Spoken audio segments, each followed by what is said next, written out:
is a story about Thomas the Tank Engine and Friends, a complete collection, all written by the Reverend Dr. Archer, and heard from her illustrated Chandler Roberts, Ian Rushton, and who's the last person? And forgot the third one. Now today, this starter is it's night in Christopher James Rush. This starter is Thomas and all of his friends and his small friends too.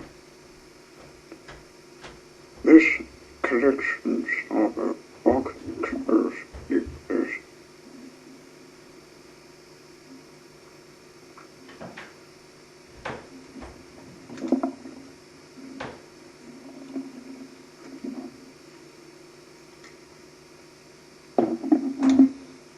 The railway starters number one of the railway engines.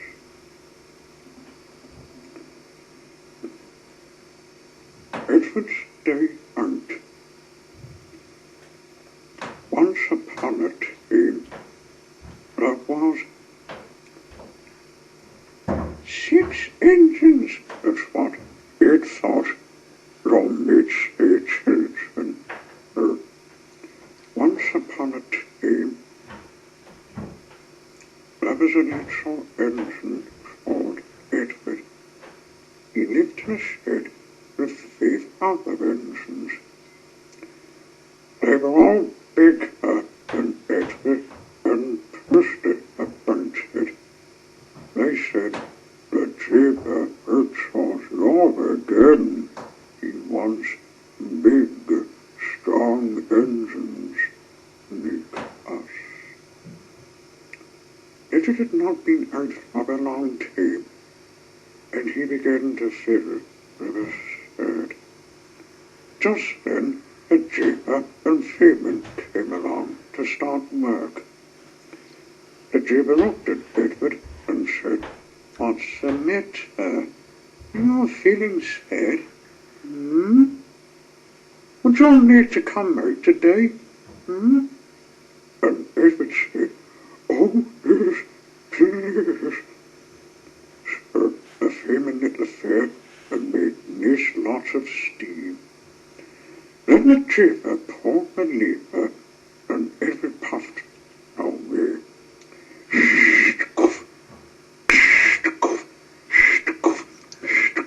And the promise was for look at me, look at me, look at me, look at me. The others were rather cross at being left behind, and away went Edward to get some curses. Look at me, look at me, look at me, look at me. At last, Edward found the curses in the cribbage yard. This order, it's a place where churches are stored, and they're taken out at the beginning of the day and repository at the end of the day. The churches said, "Oh, please be careful, Edward. Don't bump and make us leak the other engines do." So Edward came up to the churches. Gentler.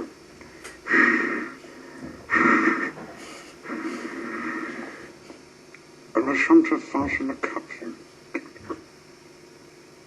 At churches were sneezed. He was just noticing them. Gentler. Things for gentler. Edward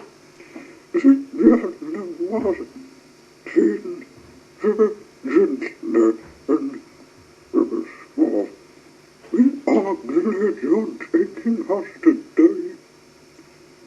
And I went to the station where the people were waiting.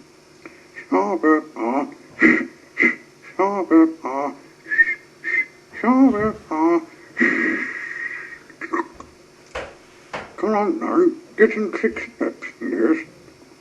So the people got in quick steps, and Edward waited helpless for the guard to pull to blow his whistle and wave his clean flag.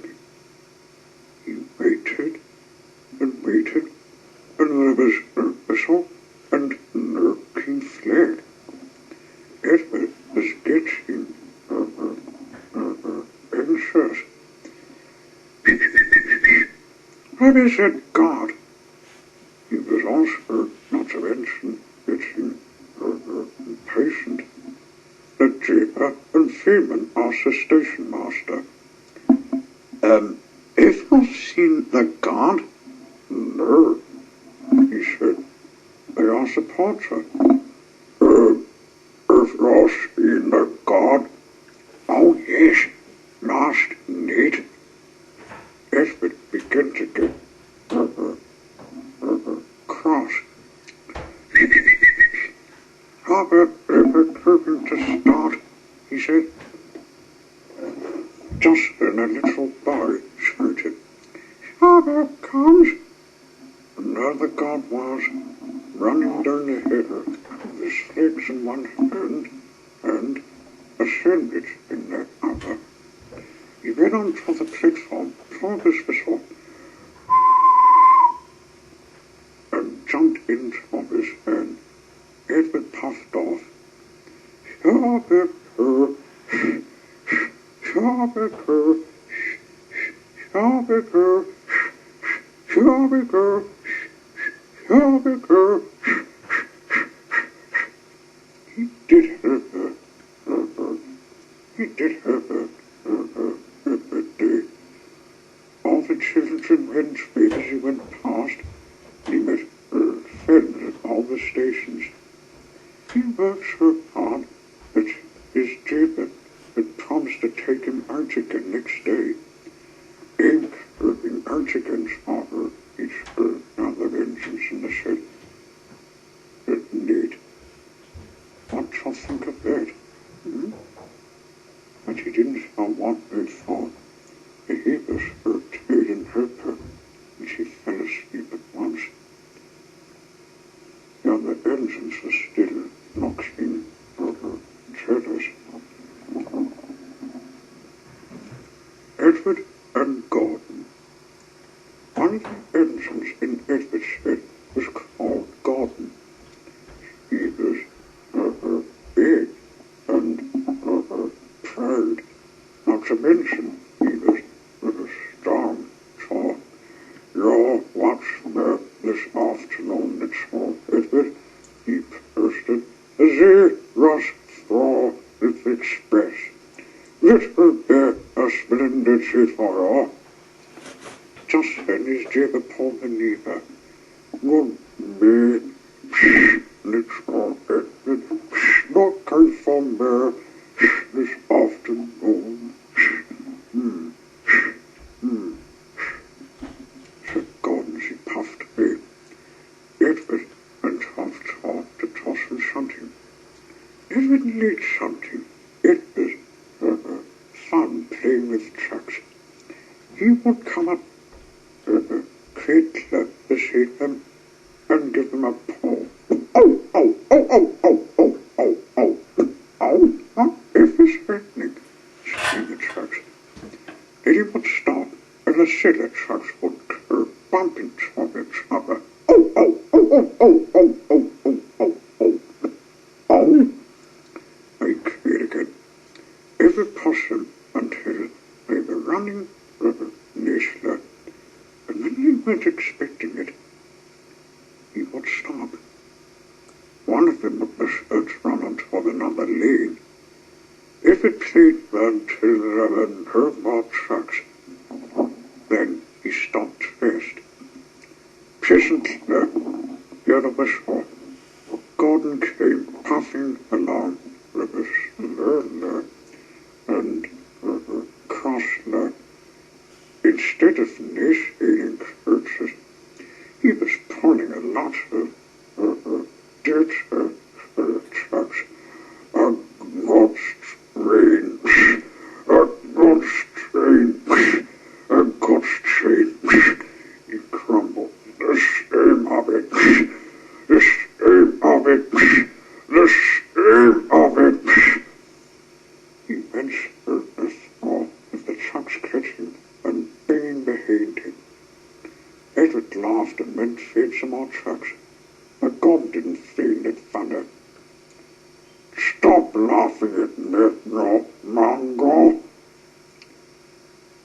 Soon afterwards, a party came and spoke of his chamber. Gordon can't get up the hill. You'll take evident possums, yes. They found Gordon halfway up the hill and crossed. His chief and seamen were talking to him. Well, you're not seeing experience. You can't talk it, said Gordon. The noise of trucks heard in engine Vicksburg. If they were curses now, clean and sensible things, and concretely, this would be different. Edward Stupor came up. You've come to posse, he said. Not at all, said Gordon. Your waiting, sir, said Edward Stupor. They brought the train back at the bottom of the hill. Edward came up behind the big fan, ready to pot. Ain't better, said Edward. It's no God, grumbled Gordon. The guard pulled his whistle.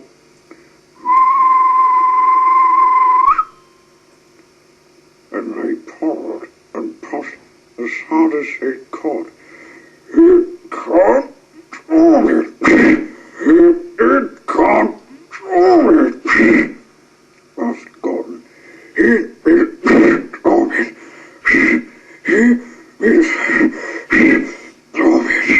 He will do it, laughed Edward. He can't. He will. He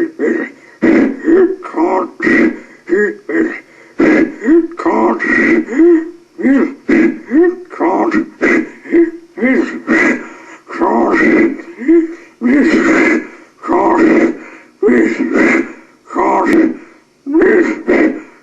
can't. Will. He can't.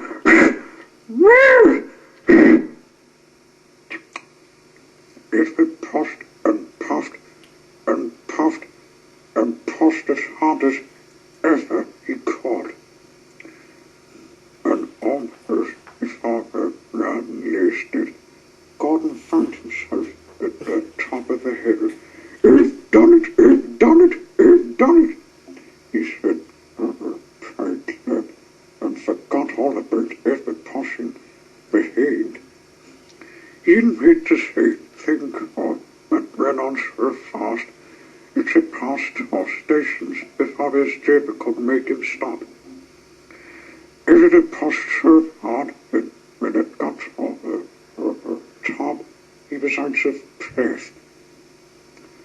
Gordon ran on so fast that Edward was left behind. The guard waved and waved, but Edward couldn't catch up. He ran on to the next station, and there a cheaper and fever said they were pleased with him. The seaman gave him a nice long drink of water, and the cheaper said, I'll get out my pig tomorrow and give her a fruitful plough with curd. No curds of plough with head streets, and I'll bet the smartest engine in the shed. The shed starboard of Henry. Once an engine attached of a train was afraid of the 4 drops of rain. It went into the tunnel, squeezed of its funnel, and never came out again. The engine's name was Henry. His jibber and seaman are called the everything, but he would not move. The rain will spoil me lastly, green paint and red stripes, he said.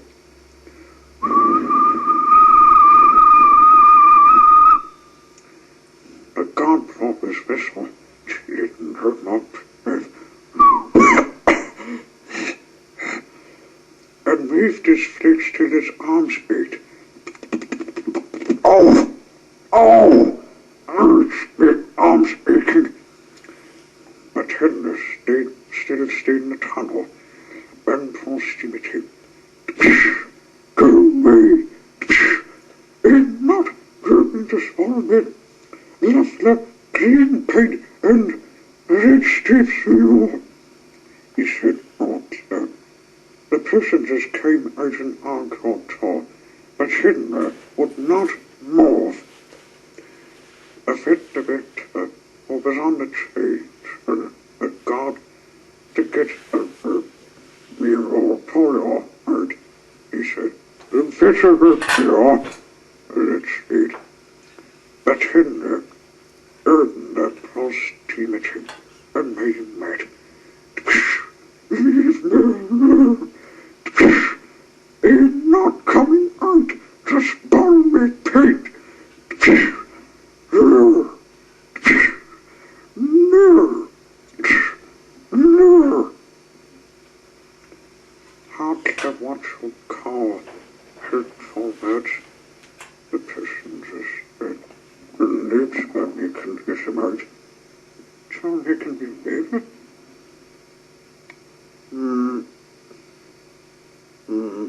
They didn't. They tried everything.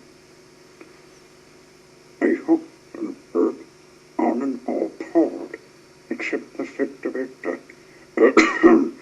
My doctor is forbidden me to pour. It's on her, he said. They poured and poured and poured, but still Henry stayed in the tunnel. Then they tried pushing from the other end of the train. The fit director said, 1, 2, 3, push! But did not help. My doctor has forbidden me to push, he said. They pushed and pushed and pushed, but still Henry stayed in the tunnel. At last another train came. The god waved his red flag and stopped it. The two engine sweepers, the two freemen, and the two guards went and argued with Henry. Look, Henry, it stopped raining, they said. Yes, but it will be getting soon, said Henry. And what would become of me green paint and red stripes then? So they brought the other engine up, and they pushed and puffed and puffed and pushed as hard as they could.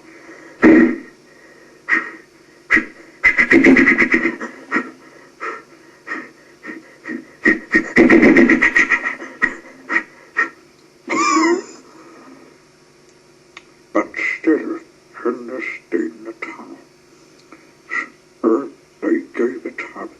They told Henry, we shall need your love for always and always and always.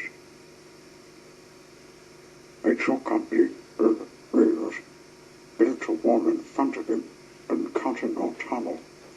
And Henry can't get out. And he watches the other trains rushing through the old tunnel.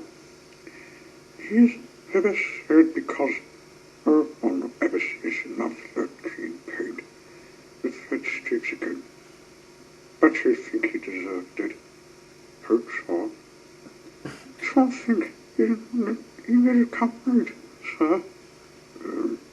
Yes, of course he wouldn't listen, sir. No small chains or big chains in those heatings. Yes, no, he's just finished their day's work. Come along then, come along. Come along now, my friends and family, Otto, just in time for the next summer, starting this Edward, Gordon, and Henry. Edward and Gordon often went for the tunnel where Henry was shut up. Edward would say, Henry, and Gordon would say, serve it. Henry couldn't answer. He'd burst him in his head gone out, soot and dirt from the tunnel off, had spoiled his lovely clean paint and red streaks. He was feeling hurt and unhappy, and wanted to become St. Paul changed for. Gordon always probably expressed he was proud of being the early engine, strong enough to top it. The men Herbert churches full of important people in the fit of it Hobbit punished him. Gordon seen how fast he could go. Faster, faster, faster, faster, faster. Faster, faster, faster. And his curses went by.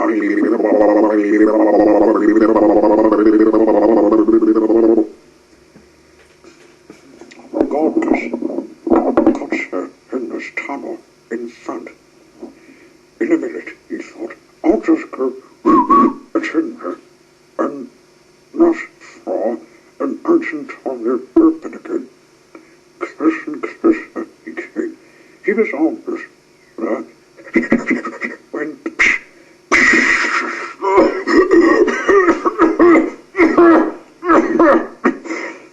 he was in a kind of Stephen Urban fervor, and fervor. His driver stopped the train. What has happened? Oh, God. You see this leak. Now, first just save the valve, said the driver. Now, come. Pull the train anymore. Said Gordon. He said, this. Look at him there, laughing at me. Gordon made a face at him and prospered him. Stop it. If a butler got hurt and came, said Gordon, said, if it didn't, you never need these beginnings, always working wrong. Send for another engine at once. All the Godwin trainmen, they uncoupled Gordon and made him unshading out of the way. The earlier engine left in his head was Edward. I'll come and see, he said. Gordon saw him coming. It's no Ross, he said. Edward can't pull the train. Edward puffed and pulled and pulled and puffed. But he couldn't move the heavy curses. It's just her, said Gordon hotly. We're not lieutenants,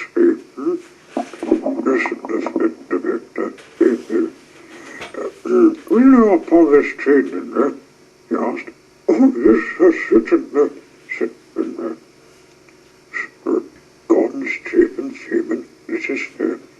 Some plate lace curved down the wall and puffed back the rails. And then he'd steam up, Henry puffed out. He was dead, sir, and his body was black. He was covered with cobwebs.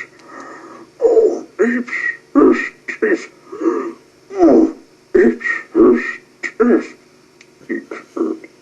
I'd better have a run to ease your joints and table, said the king. And the king was feeling better, and they put him in front of the tree. Said the king better. Said pull hard, pull hard, pull hard, evil Tobbits, evil Tobbits, evil Tobbits, pull hard, evil Tobbits, pull hard, evil Tobbits. The hermit church certainly began to move, smoother at first, and faster and faster. We've done it together, we've done it together, we've done it together, said, and it went, you've done it away, you've done it away, you've done it away, sang the churches. All the passengers have excited.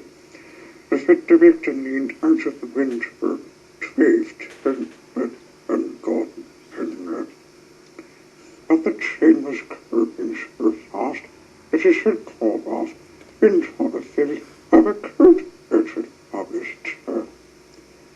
They never stopped and they came to the big station at the end of the lane. The passengers all got hurt and said, thank God, and the fit director promised him a no coat of paint. Would John need to be blowing red? Yes, please, said Henry. It'll be neat, Edward. It will be nice.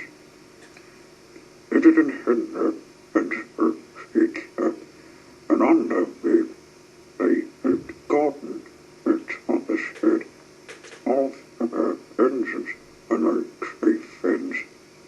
Wasn't Henry pleased near this no coat? Yes, he is. Part of it is all called engines are. But he doesn't mean the way now, because he knows that the best way to keep his paint neat is to not run into tunnels, but to ask his David rubbing down when the day's work is over. And that's the end of this week's saga.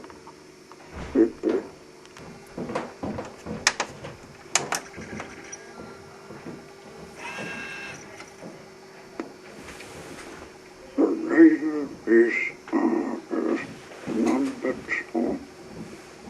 Thomas the Tank Engine.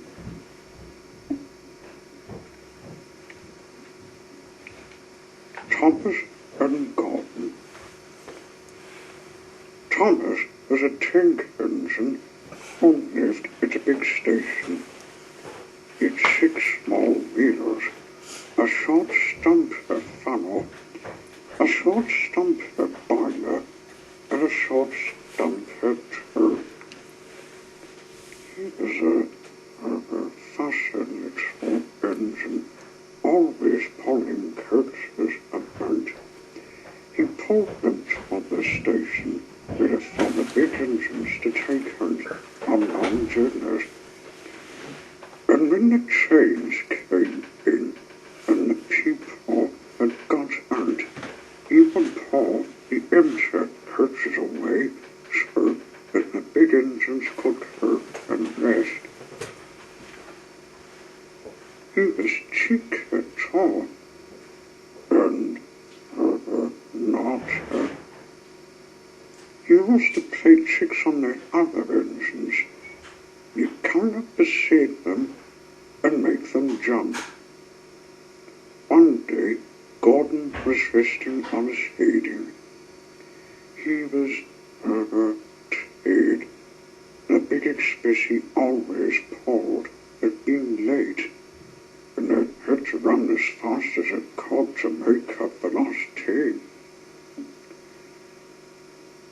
Now, he was just going to sleep when Thomas came up in his cheeky way. I can't place a bird, just a man with a change. You can't catch me, Then they ran off laughing. Instead of hoping to sleep again, Gordon thought night. One morning, Thomas wouldn't wake up. His driven feeling couldn't make him start. His feed gone out, and there was not enough steam. It was now the tape from express. The people were waiting, but the coaches weren't better. At last, Thomas started. Oh, Josh! Oh, Josh! Yawned. The coaches were impatient. Come on, hurry up. It was late. Thomas gave them a rude bump. Oh, oh, oh, oh, oh, oh, oh, oh, oh. And started for the station. Come on, stop dawdling, stop dawdling. The coaches had now cross. Where we've all been, where we've all been. Thomas fastened on the station, and Gordon said, "Hurry up, Paul. Hurry up yourself." Third other elevator. And almost before the coaches had stopped moving, Gordon came out of his seating and was coupled on the train. "Come on, get in quick steps, please," he whistled. So the people got in quickly. The signal went down, the clock struck the hour, the guard waved his green flag, and Gordon was ready to start. Thomas was left pushed behind the big chains to make them start, but he was always uncoupled first.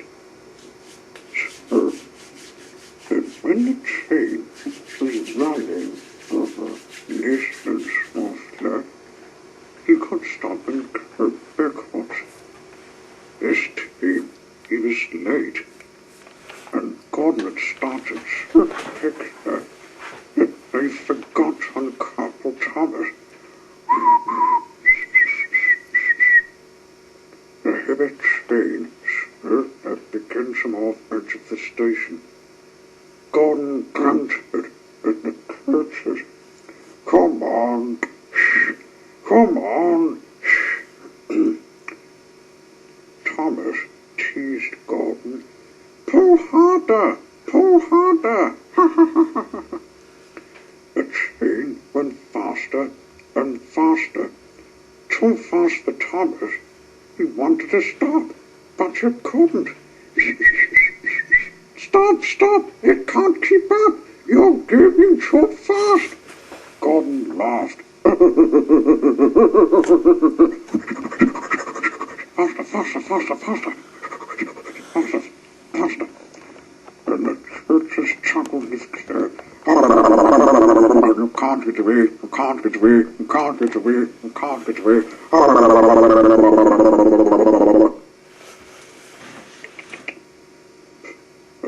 Thomas was curving faster than he had ever gone before. He was out of breath, his wheels ached him, and his pistons hurt him, but you had to curve on and on and on. "Top, top, top, top, top, top, top, top, top, top, top. You should never be the same again. You should never be the same again. Top, top, top, top, top. This big kid one out." At last, they stopped at the station. Everyone laughed as said Thomas, puffing and panting behind. "Tommy, Tommy, Tommy." They uncoupled him, put him on top of a turntable, and then he ran on the speeding and took away. Well, it's all Thomas.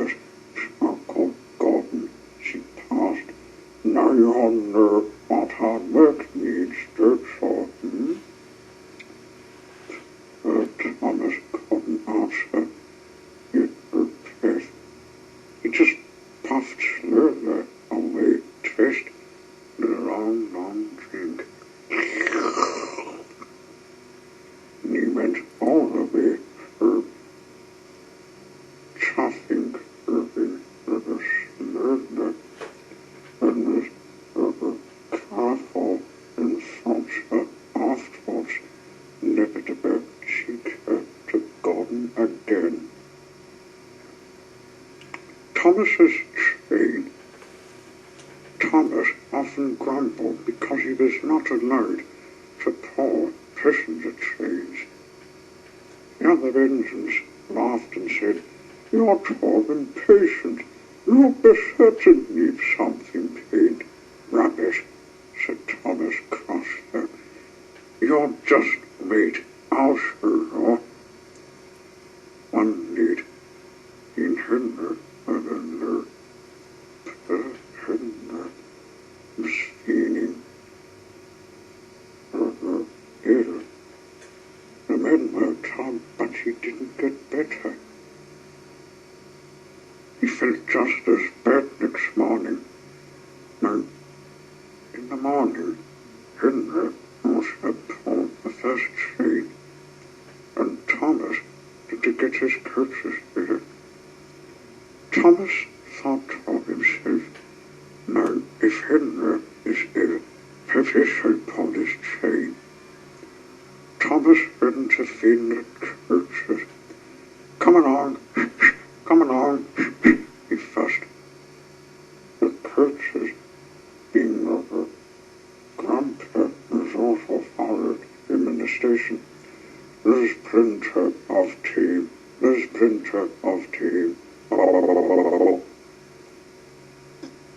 He took them to the platform and wanted to run round in front, but his jibber wouldn't let him. "Now, take them patient, Thomas," he said.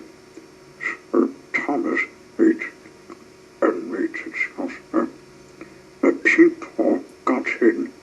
The guard in the station master walked up and down. The porters banged the doors, and still Henry didn't come. Thomas got more and more excited every minute. The vet director came out of his office to say what was the matter, and the guard in the station master told him about Henry. "Fill another engine," he ordered. As early Thomas heard, he said, "You'll lift it over then, Thomas, be quick now." So Thomas went round to the front and backed down the coaches, ready to start. "Don't be impatient," he said his jibber. "Wait till everything is ready." But Thomas was too excited to listen to a word he said. What happened then? No one knows. Perhaps they forgot to couple Thomas on the train. Perhaps Thomas was too impatient to wait in the elevator. Or perhaps his jibber pulled the lever by mistake. Who knows? Anyhow, Thomas started. People shouted and waved at him, but it didn't stop. They're waving because he'd such a splendid engine, he thought importantly. "Goodness, it's hard to pull chains, but you think it's easier." "Hubber, hubber, hubber," he puffed, pretending to burn near Gordon. As he passed the first signal box, he saw the men leaning out, waving and shouting. "I'm pleased to see me," he thought. "I've never seen them pulling a train before. It's nice of them to wave." And he whistled, "Thank you," and hurried on. But it came to the signal, the danger. "Bother," he thought, "it must stop. And leave us curving so nicely tall. What a nuisance signals are." And he poured an anger on his whistle. Just then one of the signalmen ran up. "Hello, Thomas," he said. "What are you talking for?" "I'm pulling a train," said Thomas proudly. "Can't you see?" "Maybe our coaches then." Thomas knocked back. "Hey, bless me," he said, "if you hadn't left them behind." "Yes," said the signalman, "no better go back and fetch them quickly." But Thomas was so scared he nearly cried. "Thomas," said his jibber, "let's go back quickly and try again." At the station, all the passengers were talking at once. They were telling the freight director, the station master, and the guard what a bad railway it was. But when Thomas came back and saw how certain he was, they couldn't cross, so they coupled him to the train, and this time he rattled and pulled it. But for a long time afterwards, and the engines laughed at Thomas and said, "Look, there's Thomas, who wanted to pull a train, but forgot about the coaches." Thomas and the trucks. Thomas used to grumble in the shed at night. Night after night he kept the other engines awake. He'd tired of pushing coaches, he wanted to serve the world. The others didn't take much notice, but Thomas was an excellent engine with a long tongue. But one night Edward came to the shed. He was a keen little engine and said sharper to Thomas. He'd heard him. He's got some trucks to take from Harbour. Now, he's just got some bits on handbag bits or some swap. Robert change. I'll swap bits for. If you take the trucks instead, I'll push coaches in the yard. Thank God, said Thomas, it may have been this. So they asked the cheapest next morning, and when they said, "Well, yes, well, Thomas and Hips had seen the trucks. Our trucks are silver and nicer. They talk a lot and tend what they're doing, and they don't listen to the engine. And when he stops, they bump into each other screaming, "Oh, oh, oh, oh, oh, oh, oh, oh, oh, what is happening?" And the other stage minutes, and they play checks on an engine that is not used to them. If it know all about trucks, he warned Thomas to be careful, and she was too excited to listen. The shunter fastened a coupling, and when the signal dropped, Thomas's header. The guard blew his whistle.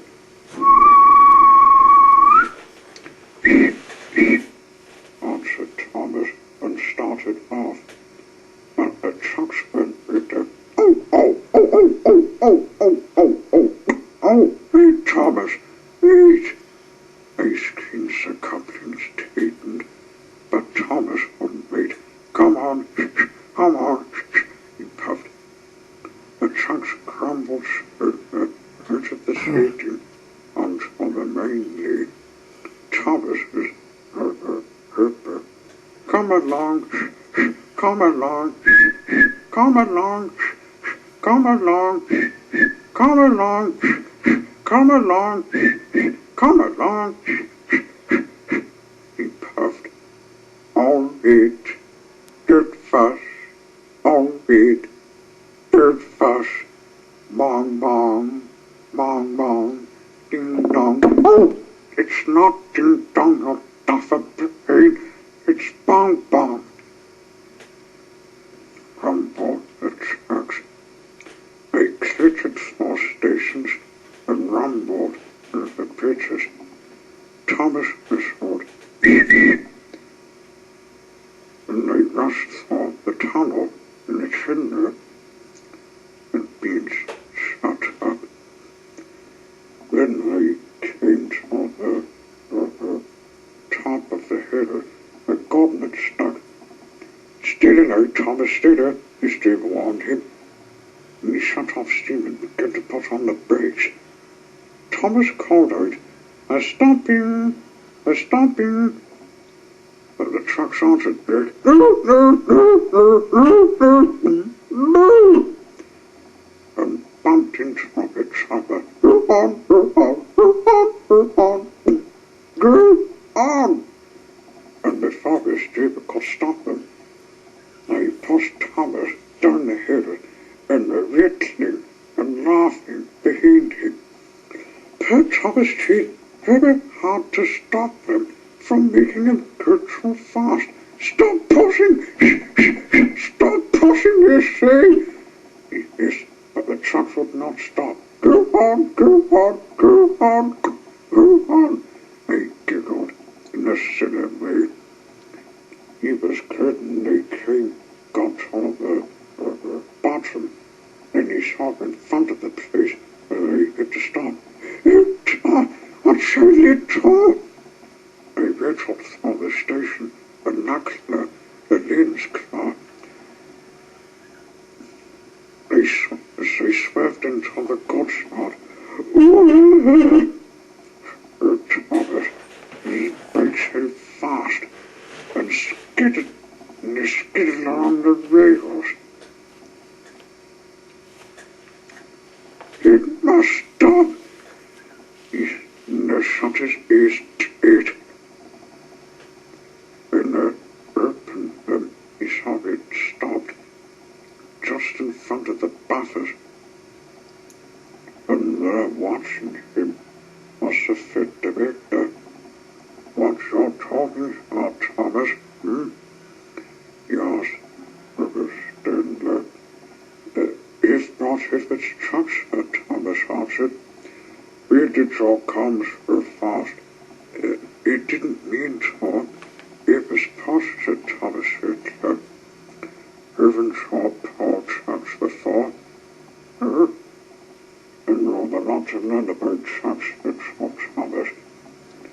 They are silly things that must be kept in their place after pushing them about for 4 weeks. You'll know almost as much about them as it would in order a red Roswell engine.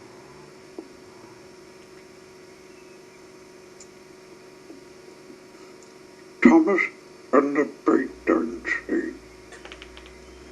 Yesterday, the fit director came on the station to catch his train, and they always said, hello, to Thomas. There were lots of trucks in the yard. Different ones came in every day, and Thomas had to push and pull them in the right places. He worked hard. He knew now that he wasn't so clever, she thought. Besides, the fit director had been kind for him, and wanted to learn all about the truck's service to the red Roswell engine. But on the staging made themselves, there's some trucks that Thomas was told he mustn't touch. There was a small coach, some flat trucks and tall car things, as they were called cranes. It's a breakdown train, he said. And there's an accident, workmen get into the coach, and the engine takes them, picks the tape, the people, and to climb in the lane. The cranes of the lifting heavy things, like engines and coaches and trucks. One same day, Thomas was in the yard. Something fell at the trucks. The place seemed cleared. Suddenly, some little these changes. He sensed an engine whistle. Help! Help! And a goods train came rushing off, much too fast. The engine, and no one called James, was featured. His brake box on fire, and smoke and sparks streamed out on each side. Pushing me, he panted. On, on off the trucks and stood whistling, "Help! Help!" James disappeared under the bridge. "It need to teach those trucks a lesson," said Thomas at Atkinson. Presently a bell rang in the signal box and the men came running. "James is off the lane." "The breakdown train, quick now," he shouted. Sir Thomas was coupled on. The workmen jumped in from their coach, and off they went. Thomas worked his hardest. Hubber, he puffed, and this time he wasn't pretending to burn the garden. He rather lamented. Faster. Don't bother, those trucks and the tricks, he thought.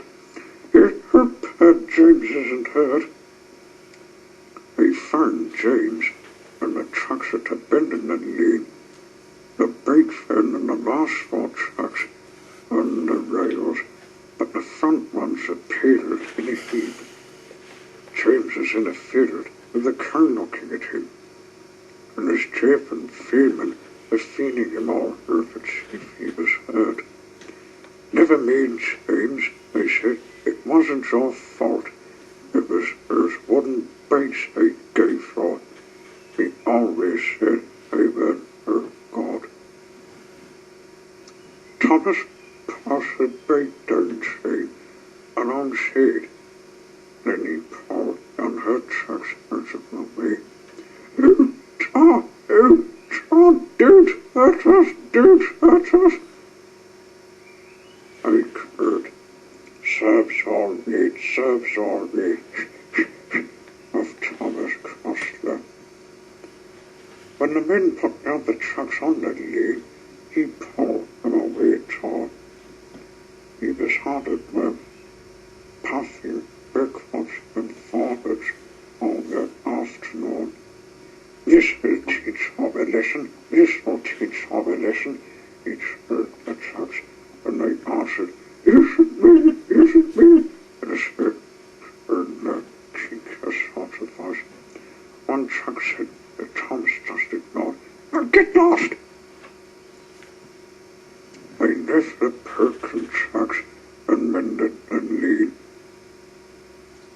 Then, with chalk canes, they put James back on the rails. He chased them off, but he couldn't. Sir Thomas looked him on the head. The fit director was waiting anxiously for them. "Well done, Tom." "Well, Thomas," he said keenly, "you've heard all about it, and aim Jesus for the red Roswell engine. James shall give some proper base, and then all hurts of paint, and you also have a broad sleeve all to yourself. Oh, sir, thank God. Now Thomas is as hip as can bear. He's a broad sleeve all to himself, and puffs paint like backwards and forwards, with tall curses all day. He's never learned that because there is always some engine train to talk to at the junction. Better than him to stop Kate often and tell him the news. Gordon is always in the harbour and does not stop, but he never forgets to say, "It's for Thomas," and Thomas always